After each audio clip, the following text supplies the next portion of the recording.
परम आदरणीय प्रधानमंत्री जी, माननीय मंत्रीगण, डॉक्टर पी.टी. उषा, आज हमारे पेरिस ओलंपिक्स में भाग लेने वाले सारे एथलीट्स आपके साथ वार्ता करने के लिए आए हैं। सर से मार्गदर्शन की अपेक्षा करते हैं।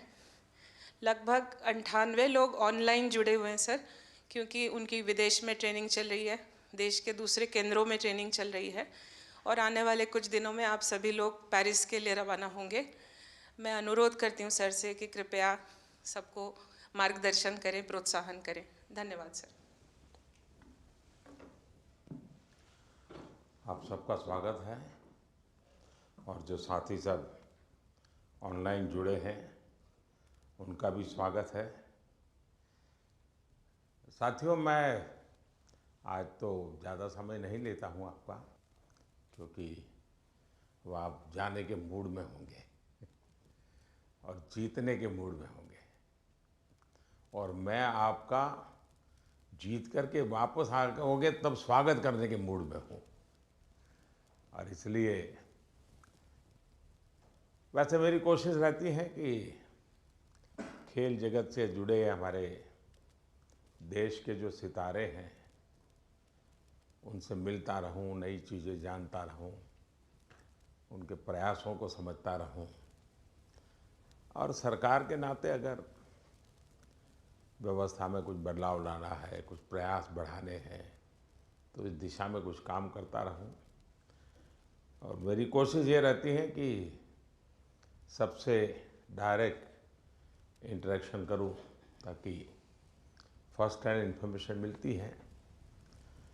खेल का एक स्वभाव होता है जी, हर विद्यार्थी का जैसे रहता है, जब वो पेपर देने जाता है एग्ज़ाम के लिए तो पूरे घर को ऐसा विश्वास देता है कि बस आप चिंता मत कीजिए, मैं रैंक लेकर के आने वाला हूँ। और जब उसको तो पता चल जाता है एग्जामिनेशन में कि क्या हो रहा है, क्या कर पाएगा, ठीक गया नहीं गया, तो निकलते ही शुरू कर देता है। पंखे की आवाज़ बहुत आ रही थी, खिड़की खुली थी तो मज़ा नहीं आ रहा था, टीचर बार बार मेरी तरफ देखते थे।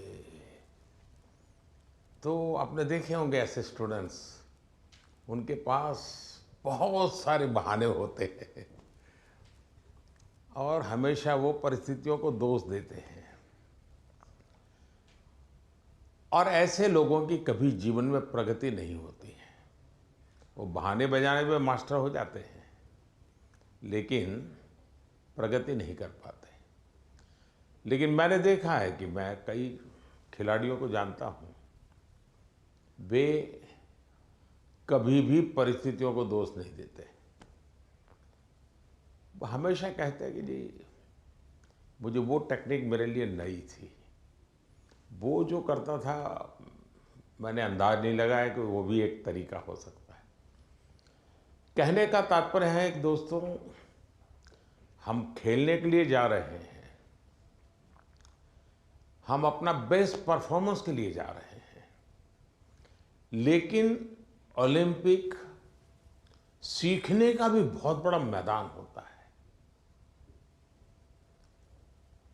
अब तो एक तो मैं अपना खेल खेलूं और टेलीफोन करके सबको बताता रहूं, देख क्या जैसा रहा वैसा रहा। दूसरे होते हैं बाकी हर खेल देखने जाते हैं, फलाना देश कैसे खेल रहा है, टिकना देश कैसे खेल रहा है, और वो चीज़ों को पूरी तरह ऑब्जर्व करता है, कोशिश करता है एब्सॉर्ब करने की और आकर के अपने कोच को भी बताया कि यार भाई मैंने देखा उसने तो बड़ा कमाल कर दिया था लास्ट मोमेंट, अब मुझे भी बताइए वो क्या टेक्निक थी। कभी उस वीडियो को लेकर के 10 बार देखता है कि उसने कैसे उसको पलटा था। तो इन्हें जो सीखने की वृत्ति से काम करता है उसके लिए सीखने के बहुत अवसर होते हैं। जो शिकायत में जीना चाहता है उसके लिए भी अवसरों की कमी नहीं होती। दुनिया के समृद्ध समृद्ध देश भी उत्तम से उत्तम सुविधाओं के साथ आए हुए लोग भी शायद शिकायत करते हुए नजर आएंगे। और हमारे जैसे देश के लोग जाते हैं, कई कठिनाइयाँ होती हैं, बहुत सी असुविधाएं होती हैं, लेकिन दिल में उसके मन में रहता है मेरा देश, मेरा तिरंगा झंडा। और इसलिए वो कठिनाइयों को, असुविधाओं को बिल्कुल साइड में रखता है, वो अपने मिशन के लिए लग जाता है। और इसलिए साथियों, मुझे पक्का विश्वास है कि इस बार भी खेल के मैदान में आप भारत का नाम रोशन करके आएंगे। जो पहली बार जा रहे हैं, जिनको ओलंपिक में जाने का पहला मौका मिल रहा है, ऐसे कौन कौन है? अच्छा, बेटियों की संख्या ज़्यादा है, पहलवानों की संख्या ज़्यादा है? अच्छा, जो पहली बार जा रहे हैं उनके मन में क्या चल रहा है, मैं ज़रा सुनना चाहूँगा, आप क्या सोच रहे हैं? आप में से कोई भी बताए। हाँ बताइए, आप कुछ कहना चाहती हो ना? ये पीछे, हाँ हाँ बताइए। हाँ, अपना परिचय बता दीजिए। और मैं रमिता जिंदल हूँ। एयर राइफल शूटिंग में मैं पहली बार ओलंपिक्स में जा रही हूँ, तो I am very excited to go because Olympics में जाने का सपना तो स्टार्टिंग से ही था मेरा, जब से स्पोर्ट्स स्टार्ट किया है मैंने। तो मुझे काफ़ी एक्साइटमेंट भी है और साथ में मोटिवेशन भी है काफ़ी कि देश के लिए मैं कुछ अच्छा करके आऊँ वहाँ। आपकी ट्रेनिंग कहाँ कहाँ हुई है? मैं हरियाणा से हूँ, बट मैं ट्रेनिंग चेन्नई में करती हूँ। परिवार में भी और कोई खेल जगत से जुड़े हुए थे कि आप ही ने शुरुआत की? नहीं, मैंने ही शुरुआत की है। अच्छा, वरना हरियाणा में तो हर घर में खिलाड़ी मिलेगा। बैठिए। और कौन कुछ बताएंगे अपना, जो पहली बार जा रहे हैं? बेटियां तो बहुत बता सकती है। दीजिए दीजिए, वो बोलेगी कुछ। हाँ। मेरा नाम रितिका है और मैं हरियाणा रोहतक से हूँ और मैं बहुत खुश हूँ, मैं पहली बार जा रही हूँ।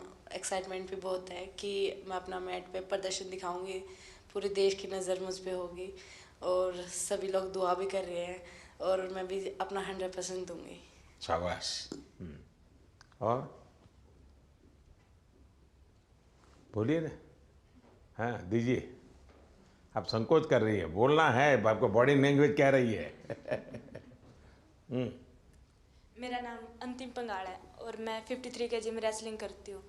मैं अभी 19 साल की हूँ और मैं ओलंपिक खेलने जाऊँगी। बहुत खुशी है मुझे कि भाई अभी तक ओलंपिक में सिर्फ कुश्ती में एक ही मेडल आया लड़के का, और वो भी ब्रॉन्ज आया, तो मैं चाहती हूँ मैं इससे भी अच्छा मेडल लेके आऊँ। शाबाश। अच्छा, आप में से 18 से भी कम उम्र के कौन कौन है जिनकी एज 18 से कम है? एक, हाँ बताइए बेटा। Hi, I'm Dinidhi Desingu. I'm 14 years old. I'm from Kerala, but I represent Karnataka generally. I am really excited to go to the Olympics this year as being a part of Team India. It's a great honor and a great privilege that I got to be a part with such an amazing team this year. I know that it's just the start of my journey, and I know that there's a long, long way to go for me and for all of us over here. I hope that we all make our country proud, and I hope that we come back with great achievements and lifetime goals. Wish all the best. अच्छा, जो लोग 3 बार से ज़्यादा बार Olympic में गए हैं, ऐसे कौन कौन हैं? More than 3 times. हाँ, जरा उनसे सुनेंगे।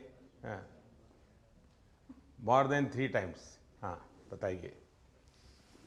हाँ कहिए, झारखंड वालों को तो छूट है कुछ भी बोलने की। नमस्ते सर, मेरा नाम दीपिका कुमारी है, मैं आर्चरी को रिप्रेजेंट करती हूँ।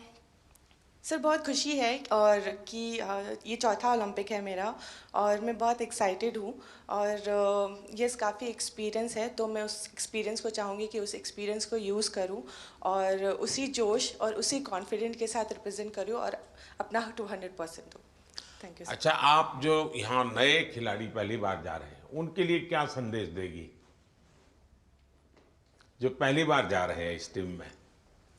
सर मैं बोलूँगी कि डेफिनेटली कि एक्साइटमेंट बहुत ज़्यादा होता है, बट मैं उनको बोलूँगी कि उस चकाचौंध में वो ना घुसे, जितना हो सके वो खुद पे फोकस करे और इन्जॉय करे, पर पूरे फोकस के साथ, पूरे सेल्फ कॉन्फिडेंस के साथ। और मैं ये बोलूँगी कि मेडल जीतना है उसके पीछे ना भागे, वो परफॉर्म करे, अच्छा परफॉर्म करे ताकि मेडल उनके पास आए। अब 3 बार आप हुआ ही, पहली बार गई, उसमें कुछ सीखा होगा, कुछ आपने आकर के उसको प्रैक्टिस किया होगा। दूसरी बार गई, कुछ और सीखा होगा। मैं जान सकता हूं कि आपने ऐसा कौन सी चीज़ें नई एडॉप्ट की जिसके कारण आपका कॉन्फिडेंस भी बढ़ा है और आपको लगता है कि आप देश को कुछ दे पाओगे? या ऐसा तो नहीं कि रूटीन जो प्रैक्टिस करती थी वही करते, क्योंकि ज़्यादातर मैंने देखा है, जैसे मैं योगा वगैरह करने की आदी हूँ, तो मैं समझ देता हूँ मेरे लिए। लेकिन मैंने देखा है कि जो एक रिदम बन जाती है, जाते ही जिससे शुरू करता हूँ वही से एकदम से शुरू हो जाता है। फिर मैं थोड़ा कॉन्शियस होकर कहता हूँ आज ये 2 छोड़ो, 2 नई चीज़ें करूँ। तो थोड़ा मुझे वैसा हर एक का आदत हो जाती है कि वो अपनी जो पुरानी हैबिट है उसी प्रकार से एक्ट करता रहता है और उसको लगता है मैंने कर लिया। आपकी स्थिति क्या है? सर, जो पुरानी अच्छी आदत है उसको कंटिन्यू करते हैं, और जैसे लास्ट टाइम कोई भी मैच से अगर हम हारते हैं तो उससे सीखते हैं और प्रैक्टिस में आके वो गलती ना करें, उसको हम हर दिन रिपीट करते हैं ताकि वो हमारे आदत में उतर आए, जो अच्छी आदत है वो उतर आए, और वही चीज़ हम कंटिन्यू करने की कोशिश करते हैं। कभी कभी बुरी आदत भी तो आदत बन जाती है, शरीर का हिस्सा बन जाती है। सर होता है ऐसा, बहुत बार होता है कि बुरी आदत लग जाती है, बट हम खुद को बात करते हैं खुद से और रिमाइंड कराते हैं कि ये चीज़ें हमको कैसे कन्वर्ट करनी है अच्छी चीज़ों में। चलिए, और कौन है जो 3 बार जा कर के आए हैं? नमस्ते सर, मैं पोम एमआर एथलेटिक्स से हूँ। 2008 में जब मैं ओलंपिक्स गई थी तो मैं 18 ईयर्स थी, तो मैं रिजर्व में थी सर। देन 2016 में हम लोग टीम में भागे थे, तो 2002 के बाद हम लोग फाइनल में नहीं आया, तो this time we want to create a national record and come into the finals. चलिए, with so confidence. Thank you. Sure. ये जो बाहर जो है हमारे साथ ऑनलाइन जुड़े हैं, वे भी कुछ अपना अनुभव शेयर करना चाहते हैं तो अच्छा लगेगा सब खिलाड़ियों को। कौन बताना चाहता है?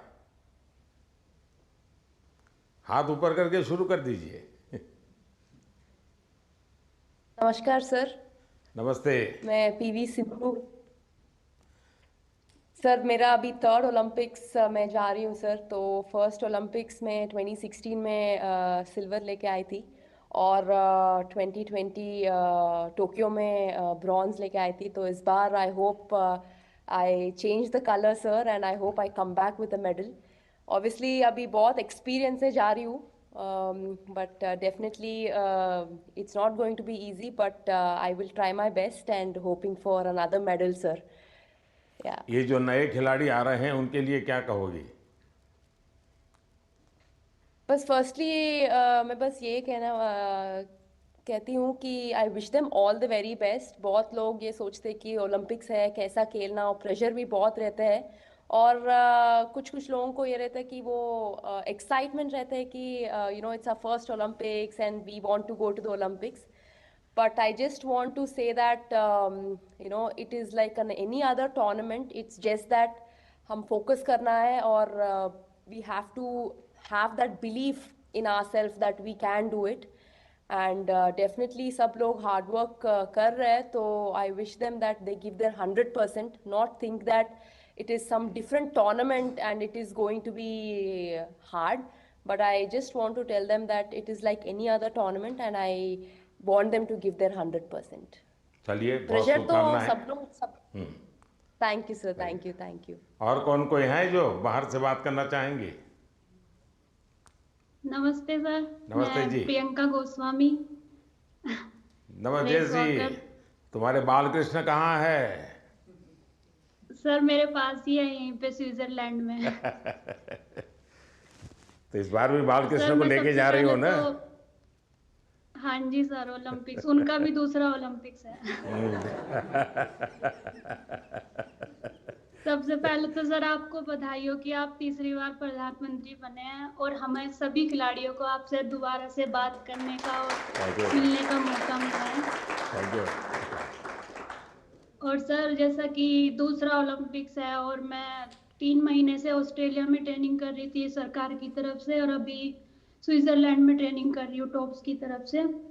तो काफ़ी सपोर्ट मिल रहा है हमें गवर्नमेंट की तरफ से कि हम दूसरे देश में जाके अपनी प्रैक्टिस कर रहे हैं। तो आई होप कि सभी प्लेयर्स ओलंपिक्स में अपना बेस्ट देंगे और अच्छा रिजल्ट देंगे और ज़्यादा से ज़्यादा मेडल जीतेंगे। अच्छा, आपकी एक शिकायत रहती थी कि तुम्हारा खेल ऐसा है कोई देखने वाला नहीं होता है। तो वहाँ प्रैक्टिस कर रही थी तो कोई होता देखने वाला? हाँ सर, विदेशों में तो इस खेल को भी मतलब उतनी ही अहमियत दी जाती है जितनी की और खेलों में दी जाती है। तो अपने देश में थोड़ा सा कम था, लेकिन जब से आप भी उसको इनक्रेज कर रहे हो कि सब देखो, इस हर खिलाड़ी के लिए आप बोलते हैं, तो हमारे देश में भी बहुत लोग अभी खेल को देख रहे हैं और काफी बढ़ावा मिल रहा है खिलाड़ी को। और हमें भी सपोर्ट मिलता है कि कोई देखता है हमारा इवेंट कि हाँ सब बैठ के देख रहे हैं, तो हमें भी और मोटिवेशन आता है कि अच्छा करना है। चलिए, बहुत बहुत बधाई आपको। और कौन है वहाँ से कोई बात करना चाहेगा? सर नमस्कार सर। नमस्कार। मैं निखत बोल रही हूँ सर। मैं बॉक्सिंग में 50 कैटेगरी में इंडिया को रिप्रेजेंट करने जा रही हूँ ओलंपिक्स में, और ये मेरा पहला ओलंपिक्स है और मैं बहुत एक्साइटेड हूँ। एट द सेम टाइम अपने आप को फोकस रख रही हूँ क्योंकि पूरे देशवासियों का मेरे ऊपर एक्सपेक्टेशंस है, तो मैं उनकी उम्मीदों पे खड़े उतरना चाहती हूँ और अपने देश का नाम रोशन करके वापस लौटना चाहूँगी। बहुत बहुत शुभकामनाएं। नीरज कुछ कह रहे थे? हाँ नमस्ते नीरज। सर। नमस्ते भैया। कैसे हो सर? मैं वैसा ही हूँ। तेरा चूरमा अभी तक आया नहीं। चूरमा लेके आएंगे सर इस बार। पिछली बार वो दिल्ली में चीनी वाला चूरमा था, आपको हरियाणा का वही देसी तो। घी और गुड़ वाला नहीं, मुझे तेरी बाघ के हाथ का चूरमा खाना है। पक्का सर। बताइए। बिल्कुल सर, हम भी अभी बाहर हैं जर्मनी में और ट्रेनिंग बहुत अच्छी चल रही है। इस बार मैं काफ़ी कम कंपटीशन खेल रहा हूँ क्योंकि बीच बीच में मुझे एक इंजरी हो रही है, पर अभी काफ़ी बेटर है। अभी कुछ दिन पहले मैं फिनलैंड में कंपटीशन खेला था और वो काफ़ी अच्छा रहा। और 1 महीना है हमारे पास ओलंपिक्स के लिए और ट्रेनिंग बहुत बढ़िया चल रही है। कोशिश कर रहे हैं कि अपने आप को पूरा फिट करके जाएं पेरिस में और 100% दें सर अपनी कंट्री के लिए, क्योंकि 4 साल में आता है। मैं सभी एथलीट्स को ये बोलना चाहूँगा कि 4 साल में मौका मिलता है और अपने अंदर घुस के उस चीज़ को निकालें कि क्या वो चीज़ है जिससे हम अपना बेस्ट दे सकते हैं। क्योंकि मेरा टोक्यो मेरा पहला ओलंपिक्स था और पहले ओलंपिक्स में ही बहुत ही अच्छा रिजल्ट रहा, गोल्ड जीता देश के लिए। और उसका रीज़न मैं मानता हूँ कि यही है कि मन में डर नहीं था, निडर होके खेला और बहुत ही बिलीव था खुद पे कि ट्रेनिंग बहुत अच्छी हुई है। और मैं सभी एथलीट्स को ये बोलूँगा कि वैसे ही खेलें, किसी से डरने की घबराने की जरूरत नहीं है, क्योंकि वो भी इंसान है। कई बार हमको लगता है कि शायद यूरोपियंस ज़्यादा स्ट्रॉन्ग है या फिर यूएस के एथलीट या दूसरी कंट्रीज़ के ज़्यादा स्ट्रॉन्ग है, लेकिन वही है कि अगर हम खुद को पहचान लें कि हाँ हम इतनी मेहनत कर रहे हैं, अपने घर बार को छोड़ के इतनी दूर हैं, तो कुछ भी पॉसिबल है जी। चलिए, बहुत बढ़िया टिप दिए हैं सबको। मैं आपका धन्यवाद करता हूं और आपको शुभकामनाएं देता हूं। आपका स्वास्थ्य अच्छा रहे, 1 महीने में कोई नई इंजरी ना हो भाई। बिल्कुल सर, वही कोशिश कर रहे हैं। देखिए साथियों, आपने देखा होगा कि 2-3 बातें बहुत अच्छी निकली, क्योंकि आप जो अनुभवी लोग हैं उनसे जो जानने को मिलता है उसकी एक अहमियत होती है। जैसे आपको बताया गया कि वहाँ के तामझाम में डूब मत जाना, खो मत जाना, ये बहुत सही है जी। अदरवाइज हमारे लिए वो उसी का प्रभाव इतना होता है कि हम शायद अपनी चीज़ को फोकस नहीं कर पाते हैं। दूसरा, परमात्मा ने हमें एक कद दिया है, बाकी खिलाड़ी हमसे बड़े कद वाले होते हैं, लेकिन हम पक्का मान के चले यहाँ कद का खेल नहीं है जी। यहाँ कौशल्य का खेल है, आपकी टैलेंट का खेल है। सामने वाले का शरीर हमसे 2 फीट ऊंचा है, चौड़ा है, इसकी परवाह मत कीजिए। आपको अपने टैलेंट पे भरोसा होना चाहिए। और फिर सामने कितना ही शरीर मोटा हो, बड़ा तगड़ा हो, दिखने में बड़ा शानदार हो, तो वो जीत ही जाएगा, ये मानने का कारण नहीं होता है। तो हमने कोशिश, अपने पास जो कौशल है, अपने पास जो टैलेंट है, उस पर ही हमारा फोकस होना चाहिए और वही हमें परिणाम देता है। आपने देखा होगा कि बहुत सारे लोग, बहुत कुछ आता है उनको, लेकिन एग्जामिनेशन के समय गड़बड़ हो जाती है। उनको लगता है यार याद नहीं आता है, फिर सोचता है कुछ कोरिलेट करता है, और उसका मूल कारण उसका एग्जाम पर ध्यान कम होता है। उसका मूल कारण होता है कि अगर मैं अच्छा नहीं करूंगा तो घर वाले क्या कहेंगे, अगर मैं मार्क्स कम लाए तो क्या, उसी प्रेशर में रहता है। आप चिंता छोड़ दीजिए दोस्तों, आप खेलिए अच्छा बस। अरे मेडल आते भी हैं, नहीं भी आते, क्या है, ये प्रेशर कभी मत रखिए। हाँ, अपना 100% बेस्ट देना है, ये मिजाज अपना होना चाहिए और उसमें कोई कमी नहीं होनी चाहिए। दूसरा, आप लोग जानते होंगे, आपको शायद ये आपके कोचेज हैं वो सब, या आपके जो साइकोलॉजिकल जो ट्रीट करते हैं वो भी आपको समझाते होंगे, खेल जगत में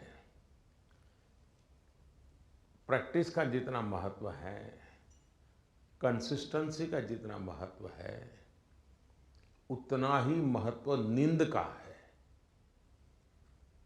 और कभी कभी तो कल सुबह मैच होने वाला, आज रात को नींद ही नहीं आ रही है। और शायद कोई और चीज हमें जितना नुकसान नहीं करती है, उससे ज्यादा नींद का अभाव नुकसान करती है। और आपको आश्चर्य होगा कि एक ऐसा प्रधानमंत्री है जो हमको सोने के लिए कह रहा है लेकिन मैं आपसे आग्रह से कहूंगा, अच्छी नींद बहुत जरूरी है खेल जगत के लिए, किसी भी जीवन के हर चीज के लिए। और आजकल तो मेडिकल साइंस भी नींद पर बहुत बल दे रहा है कि आपकी नींद कितने समय की है, कितनी साउंड स्लीप है, इसका बड़ा महत्व माना जाता है। और नया मेडिकल साइंस में इन चीज़ों को बड़ा स्वीकार किया जा रहा है। और इसलिए कितना ही एक्साइटमेंट क्यों ना हो जी, आप नींद पक्की करके, वैसे आप लोग मेहनत इतनी करते हैं कि आपको नींद आना बहुत स्वाभाविक होता है, क्योंकि आप गहरी नींद में चले जाए तो इतनी मेहनत करते हैं शरीर से। लेकिन शरीर की मेहनत वाली नींद एक बात है, और सभी चिंताओं से मुक्त सोना ये अलग चीज है। और इसलिए मैं आपसे आग्रह करूंगा कि आप नींद के संबंध में जरा भी कॉम्प्रोमाइज, और थोड़े दिन पहले इसीलिए भेजते हैं कि थोड़ा आप वहाँ पर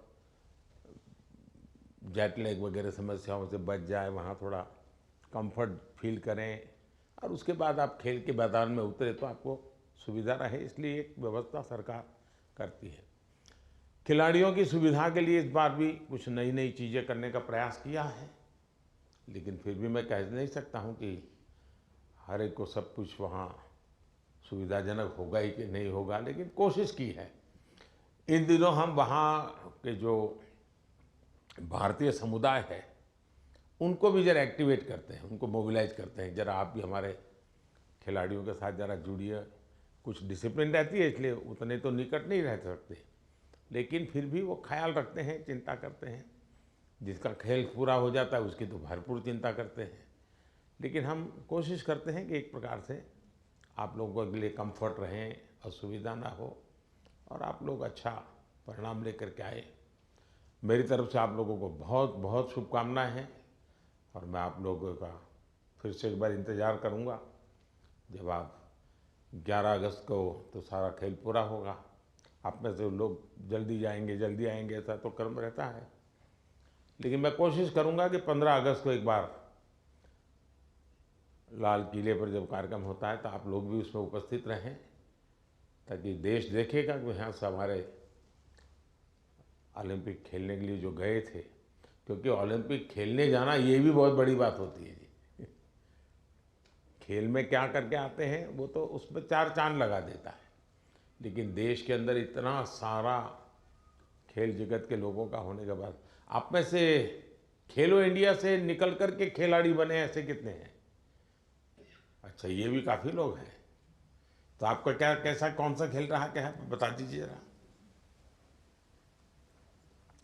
हेलो सर, मैं सिफ्थ हूँ और मैं शूटिंग करती हूँ। तो खेलो इंडिया ने मुझे काफ़ी हेल्प की है, क्योंकि दिल्ली में ट्रेनिंग करके और उस टीम में आके जो भी मेरा रिजल्ट आया तो खेलो इंडिया कारण ही आया।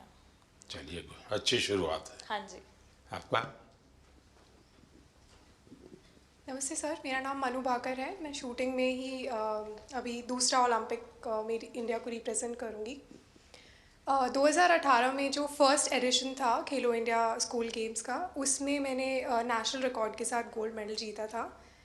और वहीं से उसके बाद मैं टॉप्स के कोर ग्रुप में आ गई थी। और तब से बस यही था कि इंडिया की जर्सी चाहिए और इंडिया के लिए खेलना है। और खेलो इंडिया एक ऐसा प्लेटफॉर्म था जो बहुत सारे लोगों को उसने एक मार्गदर्शन दिया है।